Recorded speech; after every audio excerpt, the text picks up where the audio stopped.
Halo, perkenalkan nama aku Yovani Ashfajami, aku biasa dipanggil Yova. Usiaku saat ini 20 tahun dan kegiatanku saat ini adalah kuliah dan aku juga kebetulan lagi buka platform kesehatan mental di @pasti.id. Cerita paling menarik yang kebetulan bikin aku viral atau terkenal adalah dulu aku pernah dirawat di rumah sakit jiwa. Dulu tuh awal sadarnya banget pas SD malahan. Tapi itu belum terlalu sadar karena dulu tuh pas SD aku tuh tiba-tiba ngerasain sakit. Sakitnya itu sakit fisik seperti mual, muntah-muntah, terus nggak mau makan, sembelit juga. Terus pas dibawa ke dokter ternyata nggak ada gejala fisik apa-apa, baik semua gitu. Ternyata pas ketahuan itu merupakan salah satu gejala dari gangguan mental, larinya ke fisik karena pas itu stres mau UN. Pas SMP juga sempat mengalami kecemasan berlebih karena dulu aku pernah dibully, Kak. Takut masuk sekolah, nggak mau masuk sekolah, bolos seminggu gitu. Akhirnya dijenguk sama teman-teman, pulih lagi, terus baru paling parahnya itu justru di SMA. Di SMA tiba-tiba blank total, nggak sadarkan diri, pakai tanda kutip ya, bukan pingsan, tapi benar-benar nggak sadar diri, itu halusinasi, delusi, nggak bisa diajak interaksi, kalau diajak ngomong tuh ngelantur. Sampai akhirnya sempet dikira kena gangguan jin juga, sampai diruqyah seperti itu. Sampai akhirnya benar-benar baru dibawa ke rumah sakit jiwa. Akhirnya keluarga sadar kayak, oh ini udah bukan gangguan jin lagi nih, karena diruqyah seperti apapun nggak mempan gitu. Akhirnya dibawa ke rumah sakit jiwa. Nah di situ, itu sekitar umur SMA di umur 16 atau 15. Sempet tanda tanya, tapi akhirnya ketahuan juga kenapanya gitu. Aku nggak bisa mengontrol diri aku sendiri, Kak. Jadi tuh tiba-tiba mikirin yang enggak-enggak, mikirin hal-hal yang, apa ya, di luar nalar gitu. Misalnya aku kepikiran, oh aku ini ke putri raja gitu, oh aku ini sedang dimata-matain sama orang, seperti itu. Pokoknya saat itu otakku nggak beres lah istilahnya seperti itu. Tapi aku masih ingat beberapa, maka dari itu aku masih bisa ceritain ke Kakak sekarang. Aku baru sadarnya tuh setelah 21 hari dirawat di rumah sakit. Pokoknya sekitar beberapa hari itu aku udah mulai sadar gitu. Saat itu aku kayak mikir, kenapa ya kok bisa dirawat di rumah sakit jiwa? Kayak lebih bertanya-tanya gitu, kok bisa kena gangguan mental gitu? Kok malah aku yang kena gitu? Padahal dari dulu aku bisa dibilang berprestasi gitu. Berprestasi, bahkan aku sekarang juga kuliah di Universitas Indonesia, mikir-mikir gitu kayak kok bisa kena gitu. Udah nggak mau kelamaan denial gitu, akhirnya kayak oh ya udah terima aja gitu kalau aku ternyata emang punya gangguan mental, seperti itu sih, Kak. Karena pas itu seperti aku bilang aku tuh nggak sadar total, nggak bisa, pokoknya nggak bisa diajak ngomong sama sekali, udah nggak berfungsi sebagai manusia normal seutuhnya. Jadi semuanya yang ngerawat aku itu keluarga, papa, ada kakek, ada mama, seperti itu. Tapi emang perawatan awalnya itu mendapatkan perawatan yang salah gitu, didiagnosanya salah karena dianggapnya kena gangguan jin, bukan gangguan jiwa. Sempet pas itu diruqyah gitu, diruqyah dan kata tempat ruqyahnya, oh ini perlu diruqyah yang diinapkan, seperti itu. Sampai aku malah mendapatkan penanganan yang tidak layak. Aku dikurung di satu ruangan, diborgol juga. Ini sampai sekarang masih ada bekas borgolnya kalau Kakak lihat. Itu harusnya sekitar seminggu diruqyah, tapi mungkin firasat dari keluarga udah kuat banget, akhirnya di hari ketiga papa sama kakek datang, ngelihat kondisi aku udah parah banget, udah diborgol tangan, udah luka-luka, udah lebam-lebam, akhirnya mungkin dari situ keluarga sadar, oh ini perlu bantuan medis, akhirnya dari tempat ruqyah itu langsung dilarikan ke rumah sakit jiwa. Pertama karena dulu aku selalu mendem semuanya sendirian, Kak. Jadi, ketika ada masalah, aku istilahnya tuh kayak sok kuat gitu, kayak ngerasa semuanya tuh bisa aku laluin sendirian, nggak perlu bantuan orang lain. Jadi pertama kali tuh aku merasakan masalah yang menurut aku besar itu pas SD, pas mama papa itu bercerai. Aku tuh kayak, aduh sebenarnya sedih banget, kecewa banget, apalagi aku deketnya sama papa, tapi ternyata hak asuhnya di mama, jadi harus kehilangan sosok ayah. Menurutku itu berat banget, tapi aku di situ masih sok kuat kayak ngerasa, "Alah udahlah pisah doang, gampang lah ngelewatin ini," gitu. Terus pas SMP juga dibully. Nah, dibully tuh aku juga masih ngerasa sok kuat, ngerasa kayak, "Udahlah Yova, bisalah ngadepin pembulian-pembulian ini." Sampai akhirnya tuh SMA aku ternyata blank total. Blank total itu ya karena aku terlalu mendem semuanya sendirian. Kayak ibaratnya tuh balon yang ditiup terus-menerus, balonnya itu aku, angin-anginnya adalah masalah-masalah aku. Ketika masa datang terus-menerus, akhirnya nggak kuat dan meledak di satu waktu, gitu sih, Kak. Aku kurang inget sih dulu gimana, tapi aku dulu inget banget pas perjalanan ke rumah sakit jiwa itu papa yang nganterin, terus aku sempat lihat pas aku ditenangin kan dulu aku kayak apa ya, nggak bisa diem gitu teriak-teriak gitu. Terus pas di kasur rumah sakitnya di sebelah aku ada papa nangis nungguin aku sambil teleponin tante aku gitu, teleponin kayak ngurusin administrasi rumah sakit gitu.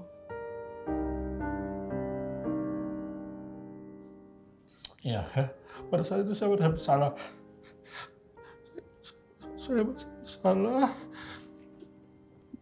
Jadi saya berusaha tegar, tapi saya tidak pernah berpikir bahwa anak saya itu ada gangguan jiwa atau apa. Saya hanya berpikir ada saya sakit, perlu saya obati gitu ya, perlu perawatan. Dan mungkin saya waktu itu ada kesalahan ya memang ya maaf ya, hubungan suami istri jodoh maut kan Allah yang menentukan. Dalam hal ini kan kita nggak boleh lah saling menyalahkan ya, menjudge sesuatu, papa yang salah, mama yang salah, atau mertua atau kakek yang salah. Saya tidak pernah berpikir seperti itu karena itu udah jodoh saya. Maut, jodoh, rezeki Allah yang menentukan. Pada saat itu jodoh saya hanya sampai di situ. Saya berpikir, tapi ketika anak saya sakit, ya itulah mungkin sesuatu risiko yang akan dialami seorang anak-anak yang kasus orang tua bercerai ya. Beda dengan meninggal gitu. Bercerai ini sangat sedih gitu, karena bapaknya, ayahnya ada tapi tidak di sisinya. Saya juga berpikir gitu, saya punya anak tapi tidak di sisi saya gitu. Ya saya hidup ya pernah lama saya sendiri, ya saya memikirkan anak saya. Selama saya sendiri itu saya selalu bertanggung jawab lah. Saya tidak lepas tanggung jawab saya kepada Allah karena ini titipan Allah. Saya harus menjalankan itu walaupun saya hidup sendiri gitu. Momen paling berat menurut aku selama di rumah sakit jiwa itu ketika aku berusaha untuk sembuh total. Karena untuk balik ke keadaan semula dari kondisi blank total yang bahkan aku dulu ditanya nama aja nggak bisa itu sulit banget. Bisa dibilang sulit. Dulu tuh bener-bener misalnya ada suster datang nih nanya nama aku. Kamu namanya siapa? Aku tuh gitu aja, pertanyaan kayak gitu aja nggak bisa jawab gitu. Kayak bayangin udah seblank apa aku dulu. Dan untuk kembali ke kondisi normal itu pelan-pelan banget, nggak langsung masuk rumah sakit jiwa tuh langsung sembuh gitu, enggak. Ada perawatannya, ada konsultasinya juga dengan psikiater, bahkan dengan perawat-perawatnya seperti itu. Terus juga pas aku kondisinya udah mulai sembuh nih, udah mulai bisa mikir, udah mulai bisa bertanya-tanya, ini kenapa ya aku di sini? Aku kok tiba-tiba di rumah sakit gitu? Ini di mana gitu? Itu juga berat banget karena nggak ada orang yang ngejelasin ke aku. Aku kayak disuruh mikir sendiri gitu, dan di situ berat banget karena ya ampun ini mikir kok tiba-tiba di ruangan yang kayak gini banyak orang gitu, perilakunya aneh-aneh gitu. Terus di situ tuh aku berusaha banget mikir keras, ini di mana ya sebenarnya. Terus akhirnya kejawab pas udah di ruangan terakhir. Jadi tuh dulu di rumah sakit jiwa, ruangannya tuh bukan berdasarkan siapa yang bayar paling mahal gitu, enggak. Tapi fasilitasnya tuh berdasarkan kondisi dari kesehatan mental orang-orang. Misalnya dulu pas kondisinya aku paling parah ditempatinnya di tempat yang orang-orangnya juga kondisinya sama parah. Terus nanti makin stabil, makin naik lagi ruangannya gitu kan. Terus pas aku udah di ruangan terakhir nih, udah hampir sembuh, akhirnya kejawab tuh kayak, oh ternyata di rumah sakit jiwa, dan yang jawab itu justru pasien lainnya. Jadi aku ngobrol sama pasien lain, ternyata, oh ini kamu lagi di rumah sakit jiwa, mungkin kamu kena gangguan jiwa gitu-gitu. Akhirnya di situ sadar, dan di situ mulai kangen, kayak mulai inget kalau aku tuh punya keluarga gitu, mulai inget, oh iya kan ada mama papa. Terus aku mulai nanya-nanya ke suster, ini mama papa mana ya gitu, kok nggak ada gitu, kok aku sendirian di situ. Nah dari situ akhirnya mama papa boleh buat jenguk. Terus ya udah akhirnya mama papa jenguk gitu sih. Itu kira-kira gambarnya kayak gitu. Kalau misalnya ditanya paling berat ya, paling beratnya saat berusaha untuk sembuh, seperti itu. Pertama, aku juga akhirnya tersadarkan setelah aku sendiri yang masuk ke rumah sakit jiwa, bahwa rumah sakit jiwa itu nggak seburuk yang orang-orang lain bayangkan, pikirkan, atau terima di visualisasi manapun. Misalnya di sinetron, atau di film-film, atau bahkan di game kan banyak tuh visualisasi rumah sakit jiwa.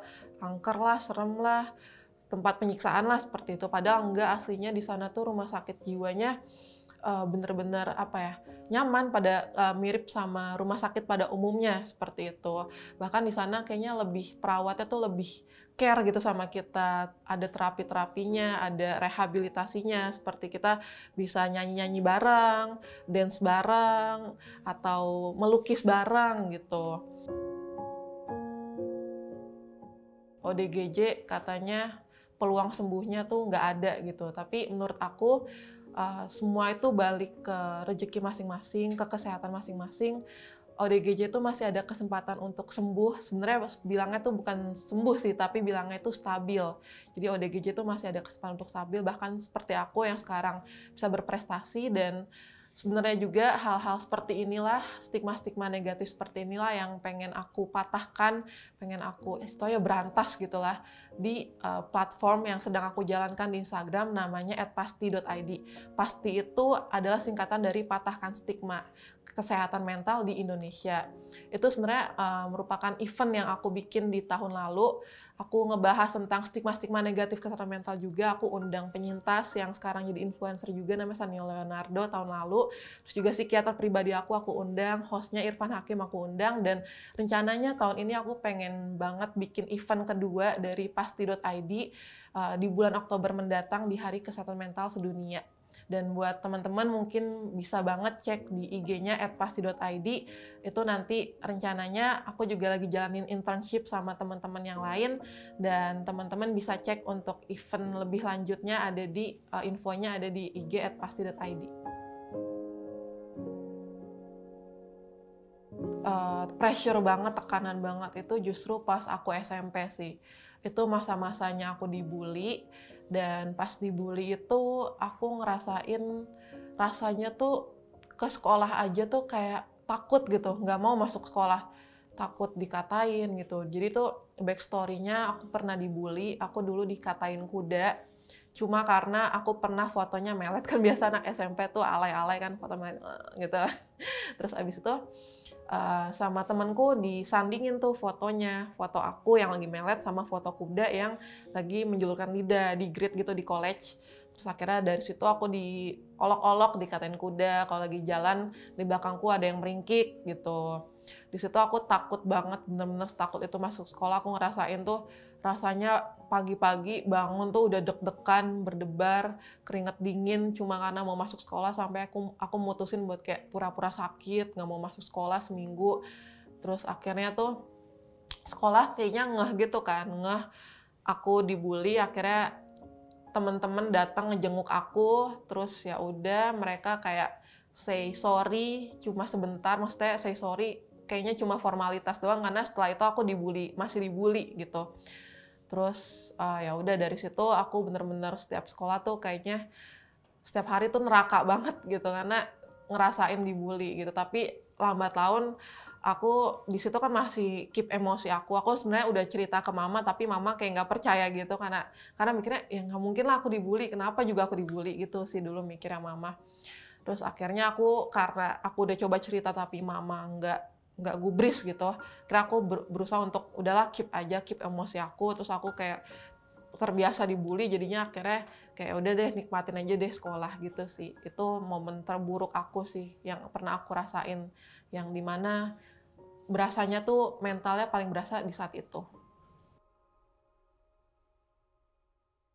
Untuk teman-teman yang mungkin saat ini pernah di posisi aku, pernah ngerasain dibully juga, aku harap teman-teman bisa lebih kuat menghadapinya. Aku tahu ini nggak mudah, aku tahu banget rasanya dibully, rasanya dikucilkan, rasa direndahkan, tapi aku yakin teman-teman pasti bisa ngelewatinnya, dan aku harap teman-teman bisa lebih terbuka ke depannya, terbuka dengan segala hal, nggak cuma terbuka ke temennya, tapi terbuka ke diri sendiri.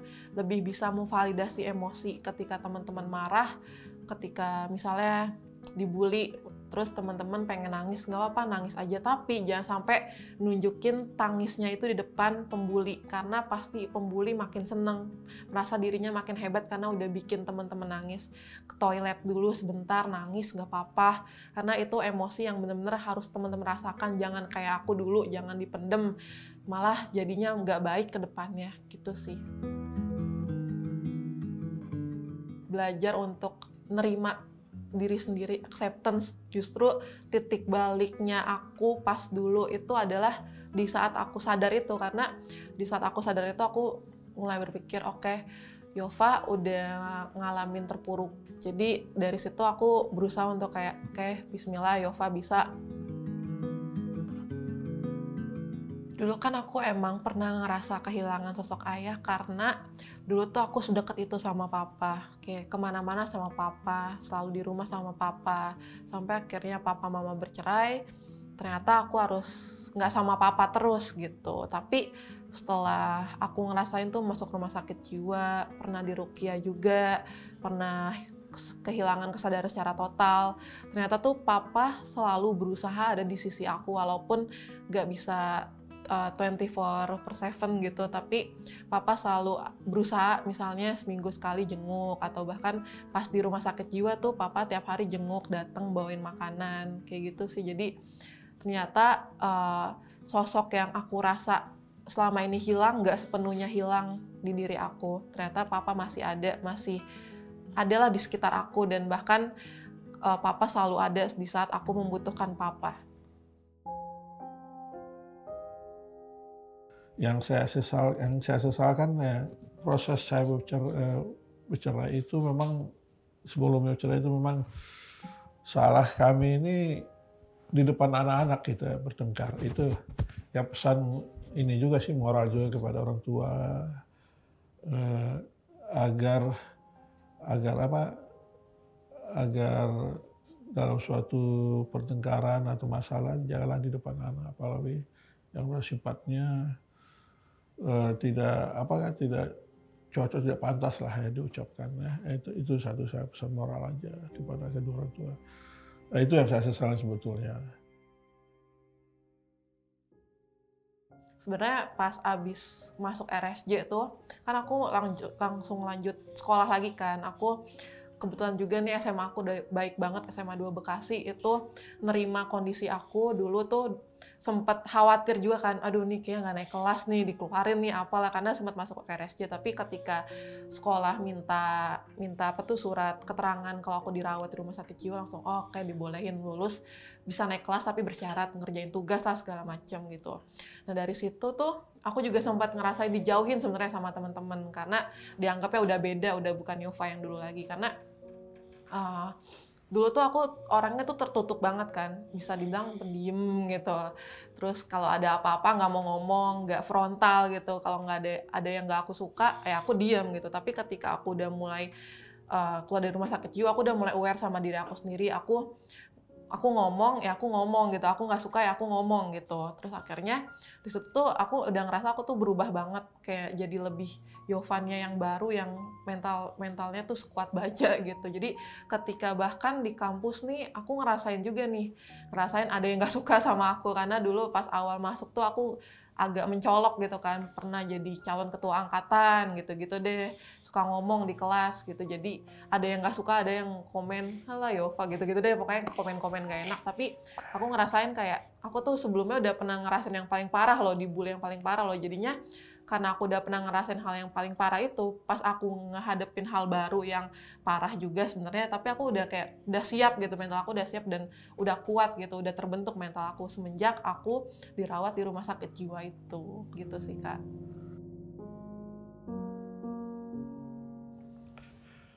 Tapi setelah diberi tugas apa-apa syarat itu, Fanny mampu gitu, mampu. Itu yang saya salut juga. Saya pikir, wah kenapa saya harus ini ya, down atau apa ya. Saya semangat lagi memberi support ke dia. Ya keluarga dari mama juga gitu kan, ayo deh jalan terus. Sampai dia selesai SMA. Apakah saya bilang, adik mau kemana nih, mau kuliah di mana kan. Sampai saat ini saya nggak ada keraguan. Saya nggak boleh ragu ataupun saya harus kasih semangat kan. Ada orang masa-masa bully itu, ya saya baru tahu juga nih. Dia bully itu saya baru tahu juga. Ini selama ini saya belum pernah cerita nama bully kuda. Saya juga bingung, kok anak saya kayak kuda, semua cantik gini masa kuda kan. Sedih kan kadang-kadang. Ya mungkin pada saat itu saya bisa marah gitu kan.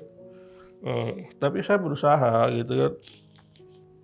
Nggak ada keraguan saya. Kenapa tadi pertanyaan tadi yang Bapak kenapa bisa berani melepas Fanny, takut nggak takut lagi kabur lagi, tapi ya maaf gitu, memang tidak sama dengan penyakit mah juga nih ya, penyakit gula itu nggak bisa sembuh gitu, tapi distabilkan darah tinggi, jiwa juga gitu, hanya menstabilkan emosionalnya kan.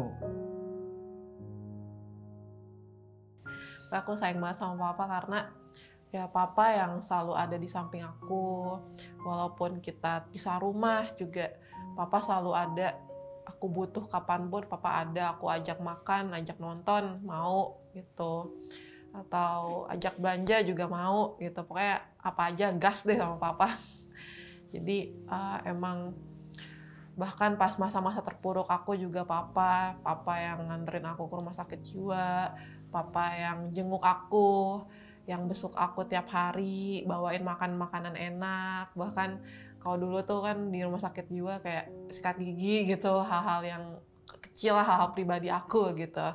Terus ya pokoknya susah banget kalau dibaratin pakai kata-kata. Pokoknya aku sayang banget sama papa.